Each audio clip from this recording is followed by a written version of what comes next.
Iniciamos acá la cuarta parte de la unidad 2 en la que vamos a continuar con el registro de operaciones y hechos económicos vinculados a activos, y especialmente nos vamos a centrar en esta parte en lo que es el costo de las mercaderías vendidas, los bienes de uso y los llamados activos intangibles. Depreciación es la denominación que se utiliza para reflejar la disminución en el valor de los bienes de uso y de algunos bienes intangibles por una causa determinada. Es el elemento que se utiliza para distribuir de manera sistemática y sobre una base racional las mediciones atribuidas a un activo que es depreciable en los distintos ejercicios en los cuales se estima que ha de ser utilizado y que presta servicio para la empresa, previa deducción, cuando corresponda, de un valor neto de realización que se espera se obtendrá del bien una vez que se agote su capacidad de servicio. Este último valor, valor neto de realización al final de la vida útil, es importante porque normalmente cualquier bien de uso, después de que ya deja de prestar servicio a la empresa, tiene algún valor, mayor o menor según sus características, pero tiene algún valor para venderlo, aunque sea como algo de rezago. Cuando incorporamos un bien de uso a la empresa, una de las primeras cosas que tenemos que hacer es determinar con qué criterio y con qué metodología vamos a realizar el cálculo de esa pérdida de valor que se va produciendo a lo largo del tiempo y que vamos a reflejar a través de las llamadas depreciaciones. Y eso va a depender de una serie de factores que se tienen que analizar de manera conjunta a los fines de poder determinar cuál es el criterio que se va a utilizar y cómo va a ser la metodología y cómo se van a calcular esas depreciaciones a lo largo del tiempo. Y en eso hay que tener en cuenta la naturaleza del bien, la medición contable que tenga el bien, la fecha de su puesta en marcha, porque a partir de esa fecha se van a computar las depreciaciones, reconocer si existen evidencias en algún momento de pérdida de valor anteriores a la puesta en marcha, su capacidad de servicio estimada en cuanto al tipo de explotación en que se utiliza, la política de mantenimiento que pueda tener la empresa, su posible obsolescencia, ya sea tecnológica, comercial o quizá legal, la posibilidad de que algunas partes importantes, integrantes del bien, sufran un desgaste o agotamiento distinto al del resto de sus componentes. Eso también es algo que hay que evaluar de manera importante, porque quizá ciertas partes que sean importantes deban ser reemplazadas en una vida útil distinta a la vida útil total del bien, y eso va a requerir que llevemos una depreciación separada para esas partes importantes respecto a la del resto del bien. El valor que va a tener ese bien, el valor neto de realización que va a tener ese bien al final de su vida útil, o sea, cuál va a ser su valor de rezago cuando ya la empresa no preste servicios a la empresa y lo podamos vender quizá como chatarra o como un bien que le pueda servir a otra empresa. La capacidad de servicio del bien ya utilizada debido al desgaste o agotamiento, o sea, cuando yo estoy analizando el valor, voy a ver qué parte de la capacidad de servicio ya hemos utilizado y qué parte le resta utilizar en el futuro, los deterioros que puede haber sufrido el bien por algún tipo de avería u otras razones. Y acá es importante lo que dice el último párrafo. Dice: si aparecieran nuevas estimaciones debidamente fundadas de cualquier elemento que se tenga en cuenta para el cálculo de las depreciaciones, las posteriores estimaciones de esta depreciación en cuanto a la fecha de exteriorización de tales elementos deberán ser adecuadas a la nueva evidencia, o sea, efecto prospectivo. ¿Esto qué quiere decir? Que si transcurrido un tiempo de vida útil detectamos que hay nuevas estimaciones y nueva evidencia de que la vida útil del bien y su capacidad de servicio es distinta a la prevista originalmente, esos cambios se tienen que hacer a futuro. Supongamos, dijimos originalmente que este bien iba a tener una vida útil de 10 años en la empresa, y una vez transcurridos 5 años hacemos esta evaluación y observamos que este bien todavía podría seguir prestando servicios a un buen nivel de capacidad durante 8 años más. Entonces lo que vamos a hacer es, en lugar de amortizar en los 5 años restantes que estaban previstos originalmente, lo vamos a hacer en 8 años, y ese cálculo lo vamos a hacer hacia futuro y no como una corrección de lo hecho hacia el pasado. Las causas que generan esa pérdida de valor en el bien y por lo tanto llevan a que tengamos que computar depreciaciones pueden ser de carácter físico o de carácter económico. Las de carácter físico se deben a los puntos que están ahí expresados: desgaste por el uso normal del bien, agotamiento, esto se utiliza mucho en lo que son las canteras y minería, o sea, se agota la mina porque ya le hemos extraído el mineral que tenía allí, entonces hablamos de agotamiento, o algún daño extraordinario de carácter físico que genere un deterioro en el bien y obligue a hacer una depreciación que en ese caso será extraordinaria y no la prevista, porque bueno, no estaba previsto que ocurra ese daño. Y las de carácter económico se refieren a la obsolescencia y a los derechos de explotación de una vida limitada. Este último se refiere a que puede ser que yo esté usando este bien de uso bajo algún determinado contrato que establece que lo puedo utilizar durante un tiempo determinado, y entonces, vencido el plazo establecido en el contrato, ya no lo puedo seguir usando, aunque físicamente podría seguirlo usando. Y la obsolescencia se refiere a que el bien pierde valor debido a que ya en el mercado existen bienes que lo reemplazan con una nueva tecnología que son mucho más eficientes que el bien que yo tengo, y eso genera que el valor de mi bien disminuya debido a que hay alternativas o opciones que tienen una mayor eficiencia y una mayor capacidad de generar ingresos. Bueno, esta depreciación, ¿cómo se reconoce y cómo se mide contablemente? Por un lado, tenemos que considerar los elementos que intervienen en este cálculo de la depreciación. Entre ellos está el costo del bien, tema del cual ya hablamos, el valor recuperable al final de la vida útil del bien, y los métodos, los diferentes métodos de cálculo de depreciación que existen, que habrá que buscar el más adecuado según las características y la naturaleza del bien. El otro componente que hay que ver es el valor depreciable o valor amortizable, o sea, es el valor sobre el cual vamos a calcular la depreciación, y eso depende de los elementos descritos anteriormente. El valor depreciable va a ser el costo del bien, el costo de incorporación del bien, o algún costo que le hayamos incorporado luego, siempre y cuando eso esté autorizado, menos el valor recuperable. O sea, ese valor recuperable es el valor neto de realización que se espera obtener de ese bien al final de su vida útil. La diferencia entre ambos va a ser la porción del costo original del bien que va a sufrir la depreciación, o sea, va a reflejar la disminución en el valor del bien en la medida que pase el tiempo y lo vamos utilizando. Y por otro lado están los métodos para el cálculo, que hay dos grandes vertientes. Una está basada en la vida útil esperada del bien, o sea que está relacionada con el tiempo que esperamos que ese bien va a prestar servicios y va a generar ingresos en la empresa. Y la otra está basada no en el tiempo, sino en su producción, en la producción del bien. Y en ese caso, la medición no va a ser por el paso del tiempo, sino va a ser por la cantidad de unidades de productos que produzca ese bien. ¿Cómo vamos a calcular esta depreciación? Bueno, ya vimos que había métodos que estaban basados en la vida útil, o sea, en el transcurso del tiempo, y otros métodos que estaban basados en la producción del bien, o sea, en los bienes que genera durante un tiempo determinado. Los basados en la vida útil podemos dividirlos en tres grandes grupos, algunos llamados en línea recta, lo que significa que a lo largo de la vida útil del bien, en cada ejercicio vamos a impactar una cifra igual de amortización, o sea que vamos a dividir el valor amortizable por la cantidad de periodos anuales o mensuales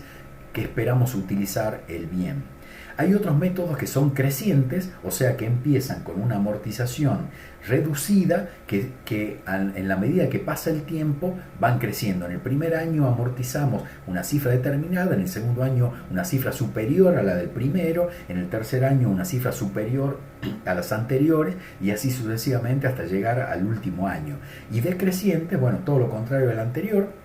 Significa que se interpreta que la pérdida de valor es decreciente, o sea que en los primeros años pierde más valor y en los años sucesivos la pérdida de valor va disminuyendo hasta cubrir el 100% del valor depreciable.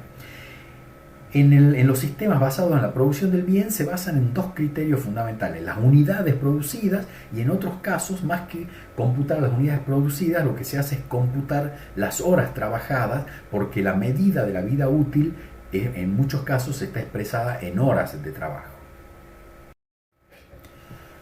Bueno, llamamos valor residual contable a la diferencia entre el costo del bien menos las depreciaciones que se hayan acumulado hasta el momento en el que estamos realizando la evaluación. Eso se llama valor residual contable. Esto no es lo mismo que el valor residual final del que hablábamos antes, que era el valor de recupero al final de la vida útil. Esto es otra cosa, es el valor que tiene el bien a un momento determinado. Por ejemplo, al cierre de un ejercicio, ¿cuál va a ser el valor que tiene el bien de uso? Va a ser equivalente a el costo original de ese bien menos las depreciaciones que se hayan acumulado hasta ese momento. Eso es el valor que representa es el importe, que representa el valor contable del bien. ¿Qué métodos de contabilización existen? Uno directo y el otro indirecto. El directo es irle reduciendo las depreciaciones directamente acreditando la cuenta de activo del propio bien. Supongamos que sea una maquinaria, entonces, ¿cómo haríamos? Imputaríamos una cuenta de resultado por la depreciación y acreditaríamos una cuenta de activo, una disminución de activo, que sería la propia cuenta que se llama maquinarias. Y hay un método indirecto que es usando una cuenta regularizadora de activo, que se llamaría depreciaciones acumuladas o amortizaciones acumuladas, en la cual no tocamos la cuenta que tiene el costo original del bien, sino que usamos una cuenta accesoria, que en este caso sería regularizadora, para reflejar las disminuciones del activo, porque tendrían un saldo acreedor que restaría del costo original del bien. Entonces ahí el asiento sería una cuenta de resultado negativo llamada, por ejemplo, depreciaciones, contra una cuenta que se llame depreciaciones acumuladas maquinarias, por ejemplo, si estamos referidos a una maquinaria. Un aspecto a considerar dentro del rubro bienes de uso es el momento de la baja, o sea, el momento en el cual ese bien es retirado del activo de la empresa y tenemos que darlo de baja. ¿Qué motivos pueden implicar la baja de un bien de uso? Uno puede ser por la finalización o por el transcurso del total de la vida útil prevista para el bien, por lo tanto, ese bien ya lo tenemos que dar de baja porque ya no tiene valor para la empresa, porque no se va a seguir utilizando, no va a generar ingresos futuros. Puede ser por la venta del bien de uso, o sea que es posible que no se haya cumplido la vida útil, pero decidamos venderlo antes. Entonces, obviamente, si el activo lo vendo, tengo que darlo de baja del activo. Puede ser como contraparte por la compra de otro bien de uso que lo reemplace probablemente o no, pero también esto es parecido a decir lo vendo pero simultáneamente estoy comprando otro bien de uso, o por una destrucción por algún tipo de siniestro o accidente que haga que ese bien de uso repentinamente deje de tener valor para la empresa porque no va a poder generar ingresos en el futuro. Ahora vamos a ver cómo iríamos registrando la baja de bien de uso en el caso de una venta. En este caso que estamos viendo ahora en la pantalla, tenemos el caso en el que el precio de venta supera el valor residual del bien de uso. Recuerden que ese valor residual es igual a el valor de origen del bien, el costo del bien, menos las depreciaciones acumuladas hasta el momento de la venta. En este caso, como el precio de venta termina siendo mayor que el valor que tenía ese bien de uso en el activo, vamos a tener un resultado positivo. Vamos a registrar un resultado positivo que, como sabemos, se registra en el haber. Vamos a tener, por supuesto, una disminución del activo, porque ese bien de uso lo tenemos que retirar del activo, entonces lo vamos a registrar en el haber, pero tengamos en cuenta que a los bienes de uso los registramos con doble cuenta, una que refleja el costo del bien y otra cuenta regularizadora de activo que tiene saldo acreedor, que refleja las depreciaciones acumulada o amortizaciones acumuladas. Por lo tanto, al dar de baja el bien, esa cuenta que tiene saldo acreedor, para darle de baja la vamos a debitar. Y por otro lado, al realizar una venta vamos a tener un aumento de activos, ya sea que cobremos el bien al contado, entonces podrá entrar dinero en caja o en un banco, o puede ser que lo hagamos a crédito y tendremos un aumento de activo en deudores varios o deudores por ventas de bienes de uso, podría ser. Entonces, bueno, ¿qué asiento haremos? Ahí está reflejado. Al debe tendremos la caja o la cuenta de deudores varios, tendremos la cancelación de las amortizaciones acumuladas, en este caso se trata de un rodado, por eso se llama amortizaciones acumuladas rodado, acreditaremos la cuenta del costo de los rodados, que es la cuenta de activo, es una disminución, y como el monto ingresado por la venta es superior al valor residual final, vamos a tener una cuenta de resultado positivo que se va a llamar resultado de venta de bienes de uso. En el caso en el que el precio de venta sea inferior al valor residual del bien de uso, lo que tenemos es una pérdida. ¿Por qué? Porque estamos ingresando a nuestro activo un importe por una venta que es inferior al valor por el cual estaba registrado ese bien de uso en nuestro activo. Tenemos una operación que nos genera una pérdida y por lo tanto vamos a tener que utilizar, al dar de baja este bien, una cuenta de resultado negativo que refleje el resultado por esta venta de bienes de uso. Entonces, ¿qué vamos a debitar? Vamos a debitar el caja o deudores varios según la forma en la que hayamos hecho la venta. Eso es un aumento de activo. Vamos a debitar, como siempre, para cancelar la cuenta regularizadora, la de amortizaciones acumuladas. Vamos a debitar la cuenta de pérdida por el resultado de bienes de uso y vamos a acreditar la cuenta que contiene el costo original de ese bien de uso. En este ejemplo sería la cuenta rodados, sería la disminución del activo. Acá les vamos a mostrar una variante en relación al modo de registrar una venta de bienes de uso. Hasta ahora estuvimos usando una cuenta única que se llamaba resultado de venta de bienes de uso, que en definitiva representaba el importe de la diferencia entre el precio al cual vendíamos el bien de uso y el valor residual contable que tenía ese bien de uso en el momento de la venta. Ese resultado lo podemos desdoblar en dos cuentas, una cuenta que refleje el ingreso y otra cuenta que refleje el costo de los bienes, del bien de uso vendido. Algo parecido a lo que hacemos con las ventas de bienes de cambio. Entonces, tenemos como si fuesen dos operaciones que se realizan. Por un lado tenemos el ingreso por la venta, vamos a registrar al debe un aumento de activo por caja o por deudores varios, y al haber una cuenta de ingresos que se llamaría venta de bienes de uso, y luego simultáneamente damos de baja el activo, dando de baja por supuesto ambas cuentas, la amortización acumulada rodados, como es este ejemplo, al debe, y al haber va la cuenta rodadas, que es la cuenta que tiene el rodado, que tiene el costo, y la diferencia entre ambos, que es el valor residual contable, sería una cuenta de gastos denominada costo de venta de bienes de uso. Si yo quiero saber a partir de este registro cuál fue el resultado de la venta de bienes de uso, lo que tengo que hacer es comparar la cuenta de ingresos, venta de bienes de uso, y restarle la cuenta de gastos, costo de venta de bienes de uso. Si la baja, en lugar de producirse por una venta del bien de uso, se produce, por ejemplo, por un siniestro, supongamos este rodado, una camioneta sufrió un choque en la ruta y quedó destruida totalmente, bueno, tenemos que darla de baja del activo. Por lo tanto, lo que tenemos que hacer es simplemente, por un lado, reflejar la disminución del activo, acreditando ese activo para eliminarlo y reflejando un resultado negativo que debe registrarse en el debe. Entonces el asiento será el que se encuentra allí abajo. Ahí está una cuenta que se llama pérdida por siniestro de bienes de uso, podría llamarse pérdida por siniestro de rodados, o en términos generales simplemente pérdida por siniestro. Debitamos también la cuenta amortización acumulada rodados, porque es la cuenta regularizadora de activo que debe ser cancelada, y acreditamos la cuenta rodado. Por lo tanto, acá lo que tendremos es reflejado en el estado de resultados una pérdida equivalente al valor residual contable que tenía ese bien en el momento en el que se produjo el siniestro. Si eventualmente tuviésemos un seguro que nos reconoce algún valor por este bien, eso lo haremos en otro asiento en el cual reflejaremos una cuenta de ingreso por las indemnizaciones cobradas al seguro y, por supuesto, registraremos al debe el aumento de activo que corresponda de acuerdo a la forma en la que lo hayamos cobrado, como por ejemplo caja, bancos o quizás seguros a cobrar si es que ya tenemos reconocido el seguro pero todavía no nos pagaron.